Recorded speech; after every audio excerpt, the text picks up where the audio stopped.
estamos iniciando a atividade da quarta-feira à noite. Nossa irmã Milagre vai fazer a explanação e a irradiação para os lares, e nossa irmã Maria de Jesus fará a leitura do Evangelho.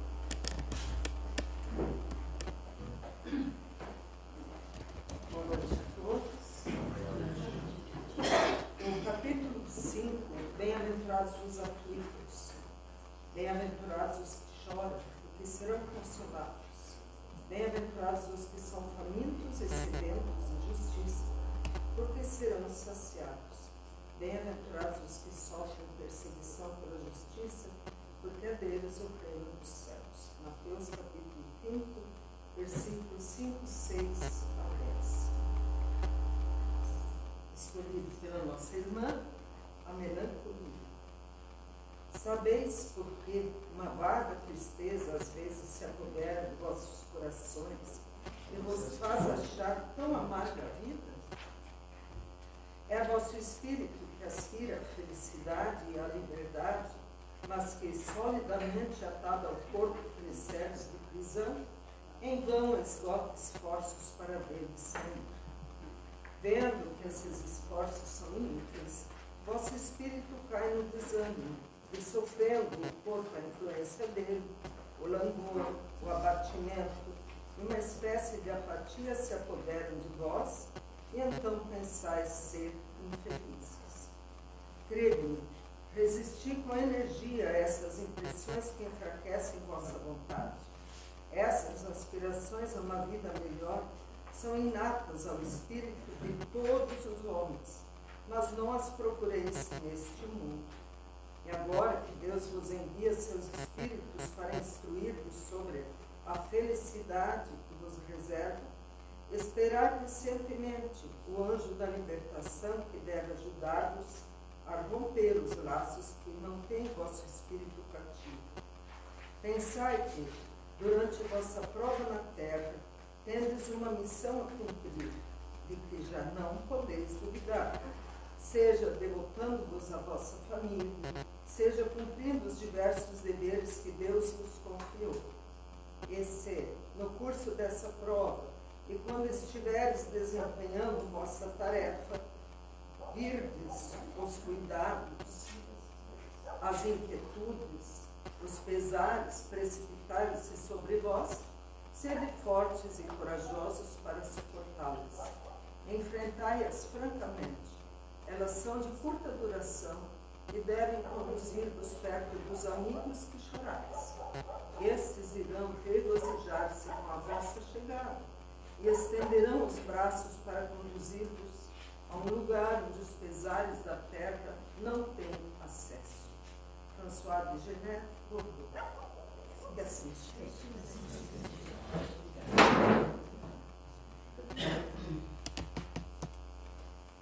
Queridos irmãos, queridas irmãs, muita paz, né? Muita harmonia, saúde que nós precisamos para este novo ano, né? Novo, mas que a gente acaba depois repetindo todos os equívocos, né? Que a gente faz grandes projetos e quer fazer mudanças e a gente acaba caindo na rotina, né? Então, nós vamos fazer hoje uma reflexão justamente sobre essa questão, em que no capítulo 5º do Evangelho segundo o Espiritismo, que é o segundo maior capítulo do Evangelho, não é por acaso, né? Bem-aventurados aflitos. Quem são os aflitos? Somos nós, né? Somos nós. E entre as mensagens existe essa sobre a melancolia, essa tristeza, essa angústia, que muitas vezes nos assalta. E hoje é uma pandemia no mundo, né? A ansiedade, a depressão, a tristeza, a inconformação, as pessoas não se conformam. E isso está se tornando um processo muito difícil, já deu do século passado, e nesse século está se intensificando, né? Mas nós trouxemos para reflexão esta noite, justamente deste livro, Espírito e Vida, que foi o 5º livro mediúnico recebido pelo Divaldo, assinado pela Joana de Ângeles, que hoje a gente estuda profundamente, né, a psicologia de Joana de Ângeles. Divaldo tem mais de 100 obras agora da Joana, mas essa foi uma das primeiras. E neste livro, Estude e Viva, a Joana fala mensagens importantíssimas sobre a nossa conduta, o nosso comportamento, faz uma análise de como é que nós nos comportamos na vida, né? E ela tem uma das mensagens que nós vamos iniciar conversando com vocês, que é otimismo. Então, nós temos que compreender que todos nós aqui somos espíritos encarnados, vejamos que é uma experiência que tem época certa, né? Vamos dizer assim, na eternidade ela é momentânea, mas para nós, assim, ficar 80, 90, 70 anos, 50, na vida é muita coisa, não é. Né? É um período muito rápido, que nós temos que bem aproveitar esse período.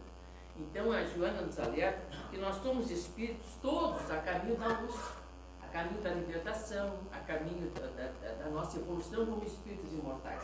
Isso não vai acontecer nessa encarnação, assim, abertamente. Muitas vezes nós vamos despertar bastante nessa encarnação, né?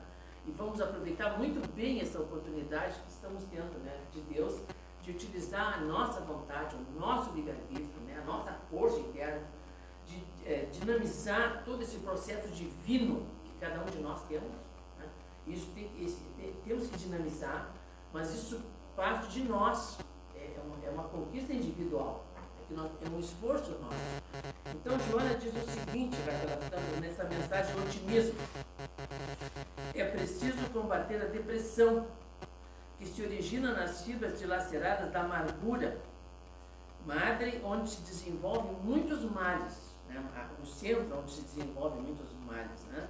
Nós temos que nos dar conta, e aqui a Joana vai alertando, que todos os nossos desafios, as nossas vidas particulares, são lutas redentoras, são estímulos para que a gente possamos nos melhorar, resgatar as nossas dívidas do passado, de mau uso do nosso livre-arbítrio em outras existências, e aproveitar bem a oportunidade que nós estamos tendo, né, junto daquelas pessoas que nós precisamos evoluir. Então ela alerta para isso aí, né, que as lutas são redentoras. As lutas todas que nós temos que entender na nossa vida particular, os desafios são redentores. E lá pelas tantas ela vai nos dizer: tudo nos fala uma excelente linguagem, vida estuante, uma alegria radiosa invade o pensamento de quem procura ver e busca entender. Esse parar para refletir, né? Quando a gente está num grande desafio da nossa vida, quando a gente está pensando até em periglitar, não tendo sentido, nós temos que parar, e aí um momento que é individual, não tem que parar para refletir, para fazer uma prece, tem que olhar para o céu. Inclusive hoje, na ciência, né, cientificamente a neurociência está dizendo que quando a gente para olhar o céu, para questionar sobre a vida, ou para fazer uma prece, o nosso cérebro, isso comprovado na ressonância magnética, o nosso cérebro se irradia de energia, porque a corrente sanguínea espalha o sangue pelas partes mais importantes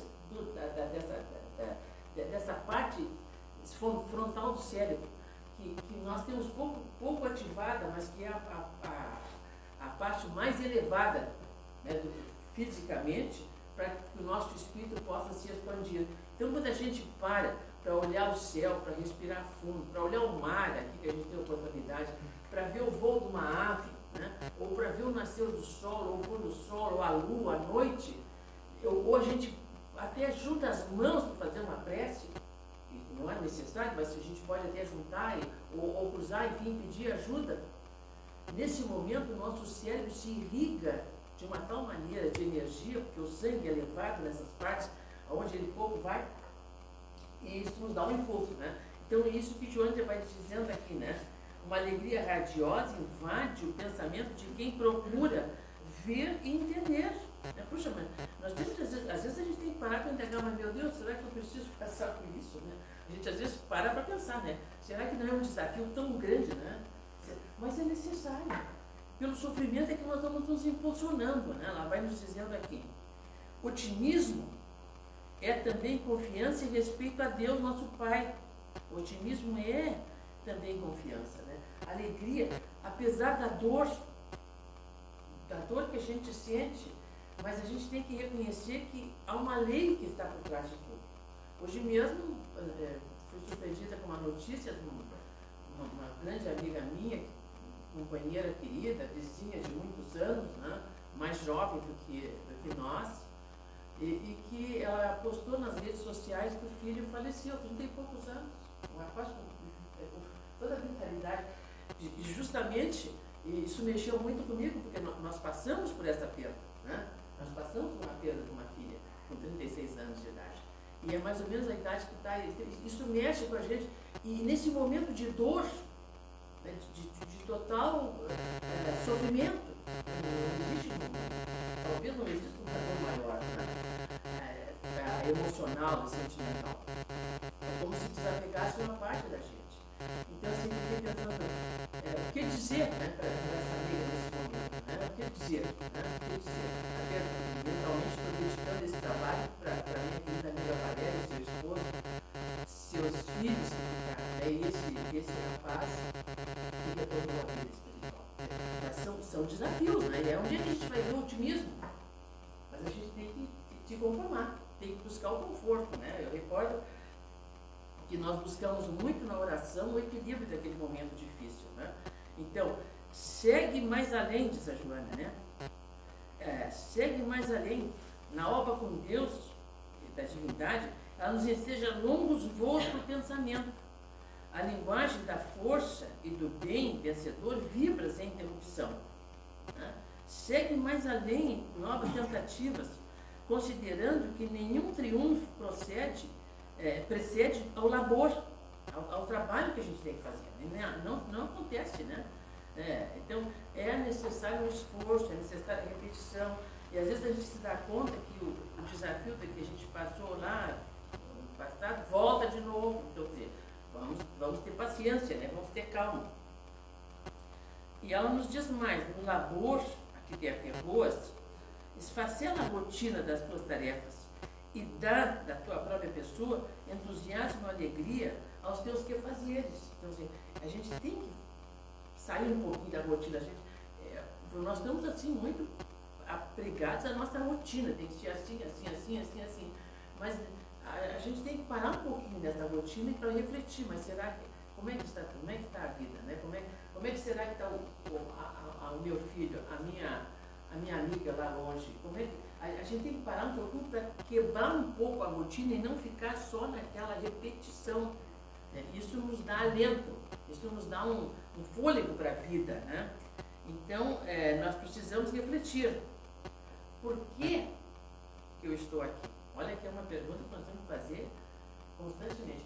O que eu estou fazendo aqui? Por que eu estou reencarnado nesse mundo? Por que eu estou com essa família? O que Deus espera de mim?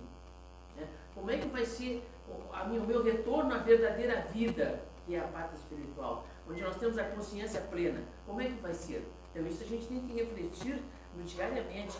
E aí a gente reflete aonde? No silêncio, né? O silêncio é muito importante nas nossas vidas, né? Ter essa capacidade de parar, meditar, fazer uma prece, ficar em silêncio conosco mesmos, porque nós temos que nos autoconhecer. Então, lá, e a Joana vai dizer agora, né? Expulsa a melancolia da tua alma, essa hóspede teimosa que te envolve no dossel de mil amarguras, segredando desânimo e desassossego. Ninguém está a sós na sua dor. Ninguém. Melancolia é também enfermidade ou síndrome de obsessão. Muitas vezes é um processo obsessivo.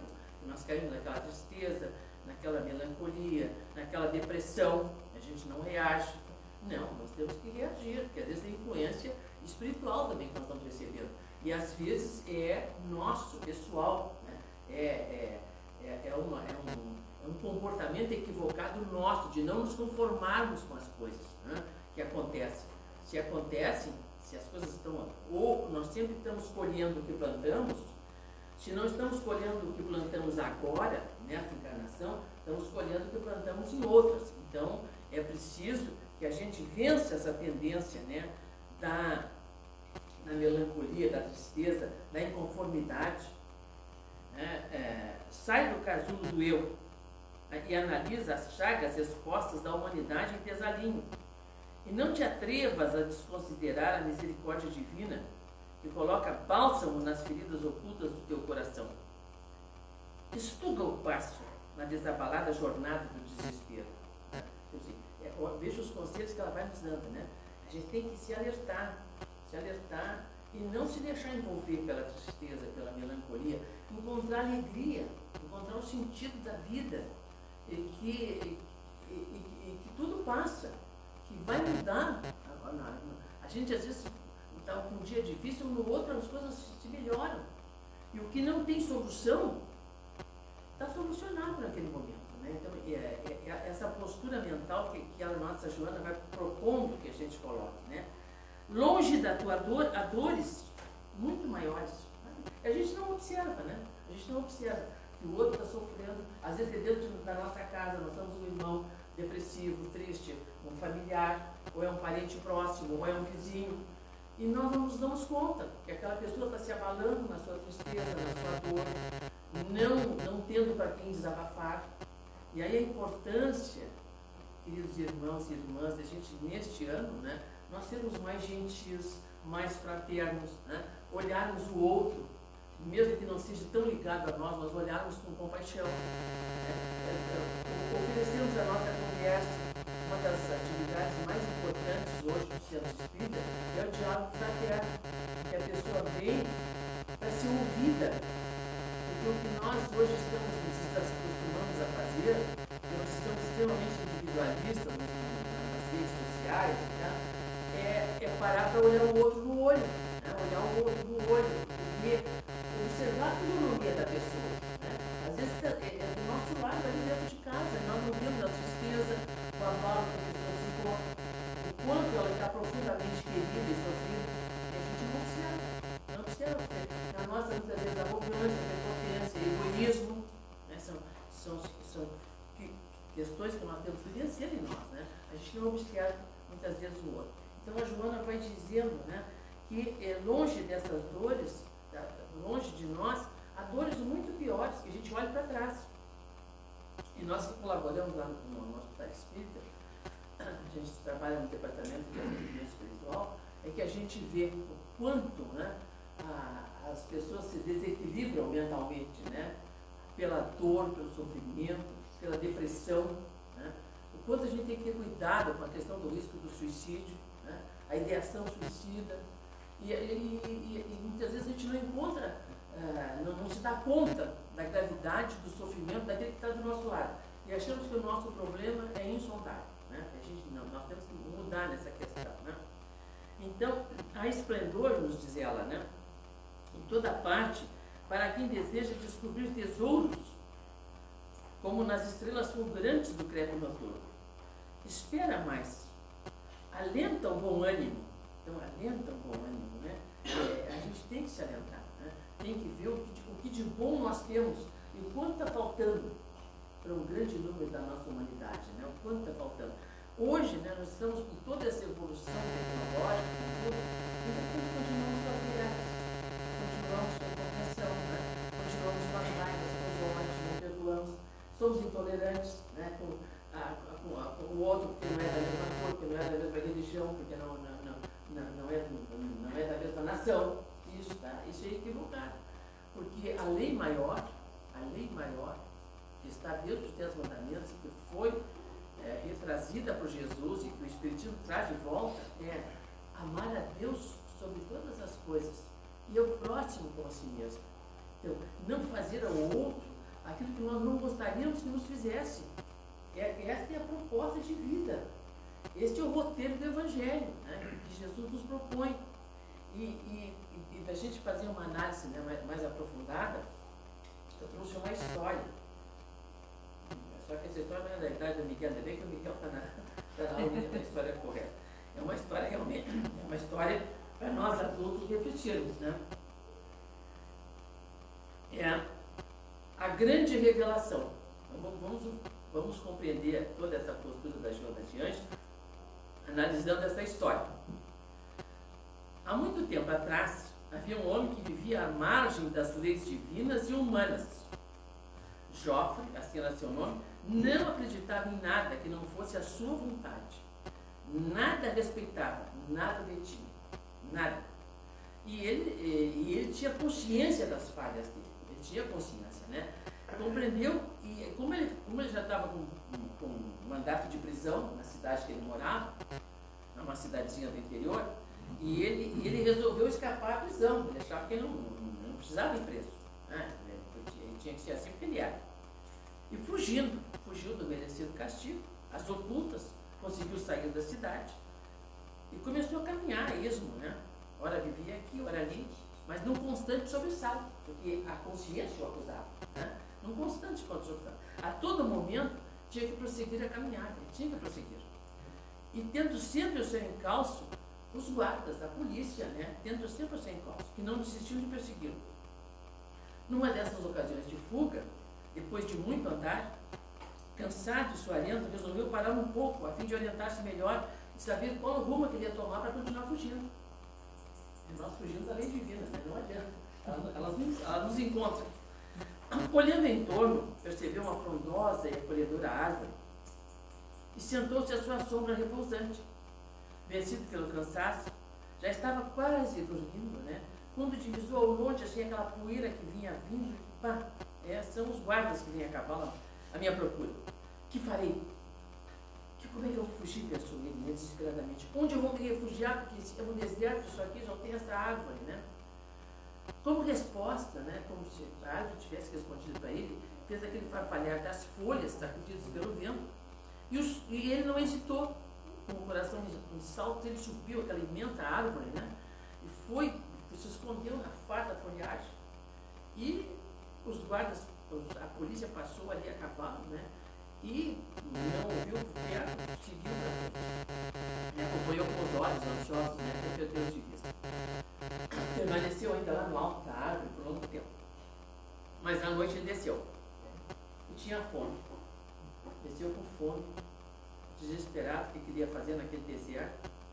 Aí ele percebeu que a árvore tinha frutos. Ele se alimentou, né? Se alimentou dos frutos da árvore. E cansado, e agora, aí ele quebrou alguns galhos, fez uma cama bem fofinha no tronco da árvore, junto ao tronco da árvore ali, e adormeceu. Pela madrugada ele acordou. O sol já estava saindo, se avolumava no horizonte, né? E aquele gorjeio das árvores, dos pássaros na árvore, lindo assim, no amanhecer, e a árvore toda salpicada de gotinhas de orvalho. E o Joffre começou a admirar aquilo e a pensar, né?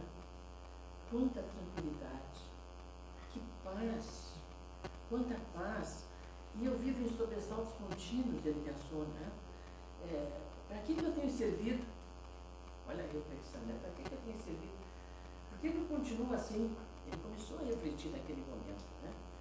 Esta árvore aqui perdida, nessa imensidão, nesse lugar distante, tem muito mais valor do que eu. Ele pensou, né? Perseguido, ela ofereceu um abrigo, deu-me os frutos, a sua folhagem eu pude repousar. E essa árvore amiga é muito melhor do que eu, ela vale muito mais do que eu. Quanta bondade! Bendito seja quem te plantou. Aí ele viu que ele estava num deserto ali mesmo, não podia ter alguém plantado aquela árvore ali, né? Aquilo ali era obra divina, né? Era uma semente que tinha sido trazida, quem sabe, por pássaros, enfim. E aí ele entendeu, né? Ele passou a meditar e concluiu que naquele deserto, mão humana nenhuma plantaria aquela árvore, né? E ele sentiu, né, a presença de Deus. Ele sentiu ali, naquela árvore, né, a vida que vinha de Deus. E com a voz embargada, né, pela grande emoção que envolvia, ele murmurou, né? Pela obra se conhece o autor. Percebo agora que tua árvore amiga só poderias ter sido criada por uma inteligência superior, toda amor e sabedoria.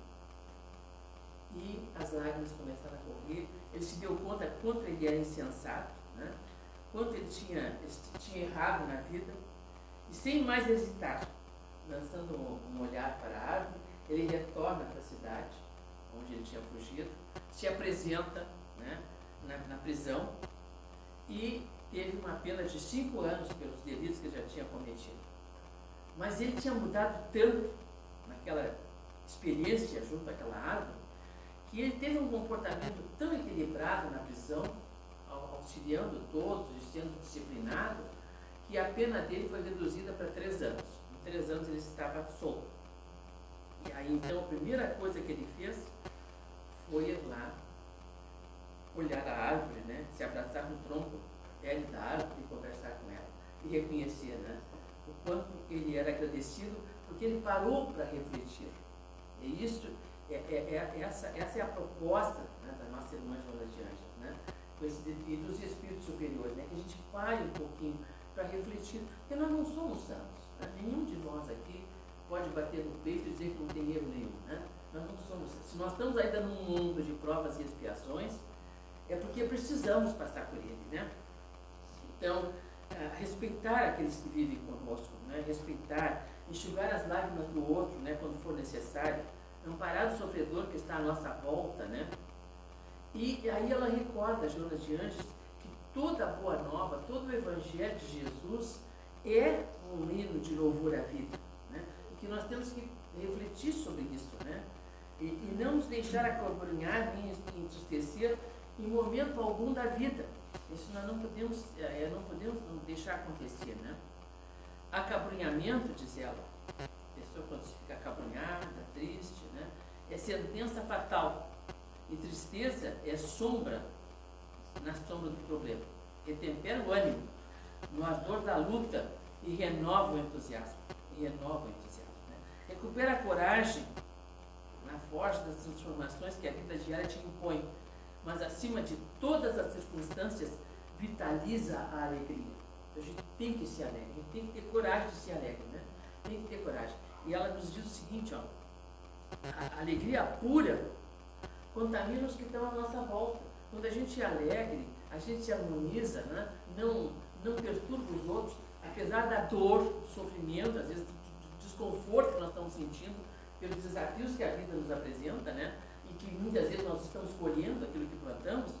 Essa vitalidade, essa alegria, ela nos dá saúde. E ela vai, a alegria que nós projetamos dentro de casa, no trabalho, na sociedade, seja onde for, essa alegria contamina os outros. Contamina. Nós, em vez de estar remoendo, nos sentindo infelizes e tristes e preocupados com a vida em demasia, temos que ter momentos em que nós possamos refletir, puxa, o que me falta? O que me falta? Eu tenho um corpo, pode não ser muito saudável, mas eu caminho, eu me movimento, eu enxergo, eu falo, eu ouço, né? Ou sou limitado em algum aspecto físico, o outro compensa, né? Por exemplo, o cego, se ele não tem evidência, o tato é muito mais desenvolvido, né? E assim por diante. Então a gente vê que há recompensas, né? E que a gente tem que contaminar aqueles que estão à nossa volta. E aí a Joana dá um conselho muito extraordinário que a gente tem usado muito na nossa vida, né? Enviar mensagens constantes, positivas aos arquivos da mente. Essas mensagens positivas, elas vão aflorar oportunamente. Então Joana de Ângeles diz que nós guardamos o nosso inconsciente, né? Vejo que não é na parte que é consciente, o nosso inconsciente, muitas marcas, muitas dores, muitos sofrimentos de vidas anteriores, da nossa infância, da hora do nascimento dessa vida física, enfim, né? Situações difíceis que o nosso espírito foi passando e que estão lá, isoladas lá no inconsciente, muitas vezes, né? Não afloram, mas a emoção aflora, né? E a dor aflora. Então ela diz que nós temos que esvaziar dessa dor, esvaziar do nosso inconsciente essa dor. Olha, psicologia, pena que o Júlio não está aí conosco hoje. Psicologia pura da Joana de Ângeles. Temos que esvaziar essa dor. Como é que nós vamos esvaziar? E ela dá a receita.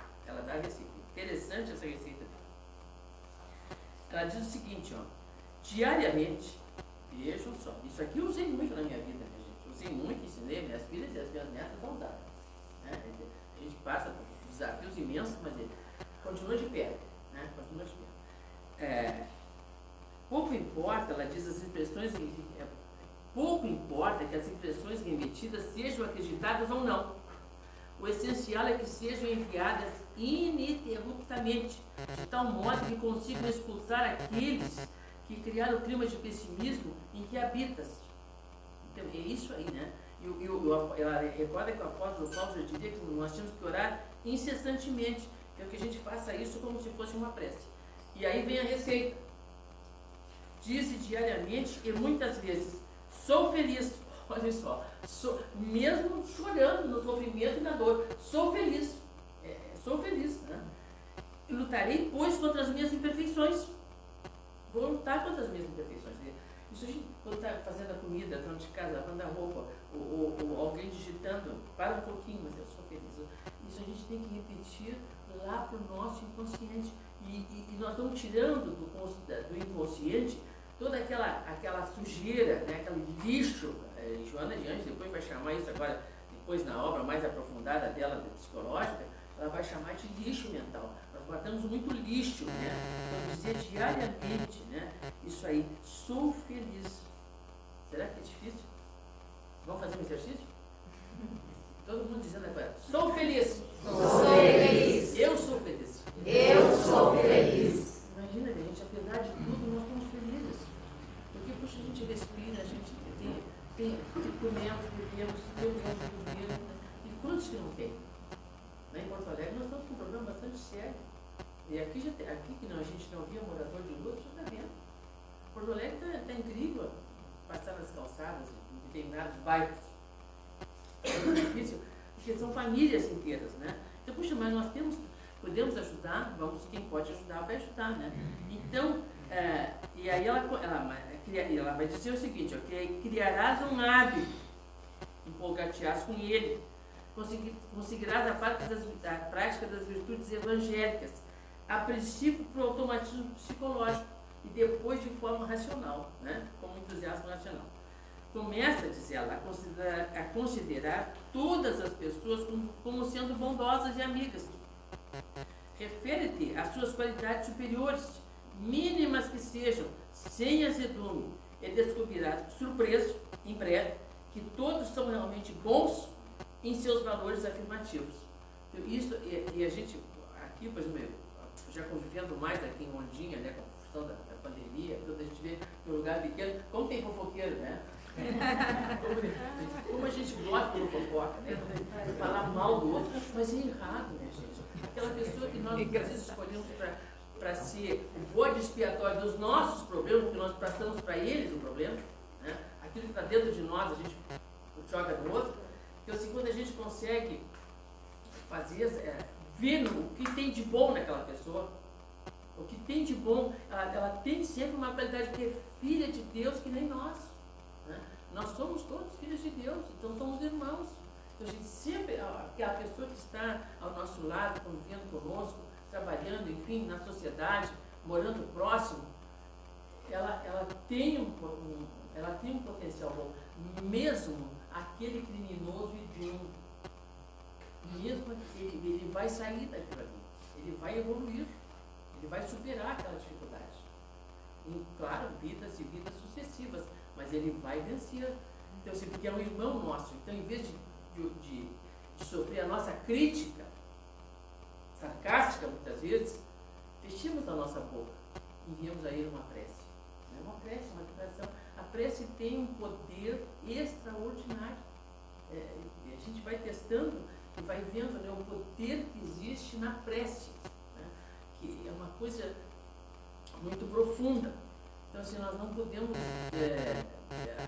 não utilizar esse recurso, porque a prece é a maneira que nós temos de nos sintonizar com o lado espiritual, com o lado bom, né, com o lado positivo. E aí nós vamos ver no Evangelho segundo o Espiritismo, esse livro que a gente tem que pesquisar, ler, olhar, né, lá no capítulo 28, tem muita gente, até a Joana comenta aqui, tem muita gente que diz, mas eu, mesmo espírita, mesmo cristão, mas eu não sei orar. Mas o Kardec previu isso aí, né? Kardec previu. E lá no capítulo 28 do Evangelho segundo o Espiritismo, ele sugere, né, justamente para quem não sabe orar, ele sugere uma série de reflexões e preces. Então, assim, a gente pode buscar ali, né? Pode buscar ali a orientação e ter equilíbrio, ter segurança de perceber que nós temos um recurso extraordinário através do nosso pensamento, que a gente calar, fechar a boca, em vez de fazer um julgamento ou uma acusação, né, para aquela pessoa, fazer uma prece, né? Fazer uma prece para ela. Então, Joana vai nos dizendo aí, ela nos dá esse exercício, né? Olhar a natureza, respirar, né? Perceber as coisas boas que estão à nossa volta, né? Integrar-se com a natureza, e aí nós vamos vendo que é possível a gente ser mais feliz, né? E quando a gente vai passando para dentro de nós, do nosso inconsciente, essa possibilidade de que nós somos felizes, e somos, nós vamos nos sentir realmente muito mais equilibrados, né? Que Deus nos ampare, nos proteja e que nós possamos, né, nesse 2024, 24, né? Eu estou meio perdida, né? Eu fiz uma palestra recentemente, saudando o ano novo e diz o 23, é o costume. Mas então que Deus nos ajude, né, nos abençoe nessa nossa caminhada deste ano. Muito obrigada pela atenção. Nós vamos agora fazer irradiação para os lares, e nesse momento você se concentre para enviar o pensamento positivo. O irmão que está precisando de ajuda no lugar que ele estiver. A nossa irmã vai fazer. Então vamos aproveitar, né, utilizando esse recurso da prece, fazemos a nossa irradiação. Neste momento, Senhor, em que estamos aqui reunidos em Teu nome, em nome de Jesus, e contando com essa caravana tão harmoniosa dessa instituição de amor, nós voltamos nesse momento, Senhor, e pedimos pelos nossos lares, que nós possamos, através do nosso pensamento, neste momento, né, adentrar no nosso lar, né, no espaço do nosso lar, no espaço físico do nosso lar, e solicitar a essa caravana de amor que faça a higienização psíquica de todo aquele espaço, de todas aquelas peças, né? E que esses amigos queridos possam também envolver os nossos familiares que lá estão, que eles possam receber muita energia boa, né? Muito equilíbrio, muita harmonia. Rogamos também neste momento, queridos amigos desta caravana de luz, pelos nossos irmãos desencarnados, por todos aqueles nos quais agora nós pensamos, que já se libertaram do corpo físico e estão na espiritualidade, que nesse momento eles possam receber o nosso afeto, o nosso estímulo, o nosso desejo de que eles continuem evoluindo, não presos mais à nossa dor, nem à dor da saudade, mas equilibrados e harmônicos, sintonizando conosco nesta área mais positiva. Rogamos também neste momento, na nossa irradiação, por aqueles irmãos nossos que se encontram hospitalizados, adoentados, passando por duras provas, né, por duros desafios nas suas vidas, no seu corpo físico, no mental, no espiritual, no emocional. Que esses nossos irmãos, pelos quais nós agora dirigimos o nosso pensamento, que eles possam receber, onde eles estiverem, a nossa vibração de coragem, de harmonia e o amparo desses amigos espirituais que estão levando a eles tudo o que eles necessitam, né, de equilíbrio, de harmonia e de paz. Aproveitamos também este momento, né, para rogar por todos os lares aqui da nossa comunidade, que todos possam receber também o amparo da luz, vibrações de esperança e de paz nos seus corações, nas suas famílias, nos seus lares. Pedimos também, Senhor, e amigos espirituais, que amparem aqueles nossos irmãos ligados a nós, que estão depressivos, que estão tristes, que estão com ideação suicida, que eles possam também, neste momento, ser atendidos, ser amparados, né, para essa corrente espiritual, ser ajudados. E aqueles que já cometeram, né, o ato do suicídio, que se encontram na espiritualidade, também possam receber, né, nossa vibração de esperança, possam ser amparados também por essa corrente amiga, para que eles possam superar as suas dificuldades. continuar a sua evolução espiritual nos desafios que lhes são inerentes. Rogamos também, Senhor, a todos aqueles irmãos nossos que ainda estão equivocados na vida, procurando caminhos da porta larga, da perdição, do vício, da drogadição, da sexolatria, que eles possam também, Senhor, ser amparados por esses amigos espirituais, para que, ajudados também pelos seus anjos de guarda, eles retomem, né, a caminhada correta da sua vida física. Rogamos nesse momento, então, a esses amigos espirituais que nos amparem no nosso retorno aos nossos lares, e que a paz de Deus e de Jesus permaneça em nossos corações. Que assim seja.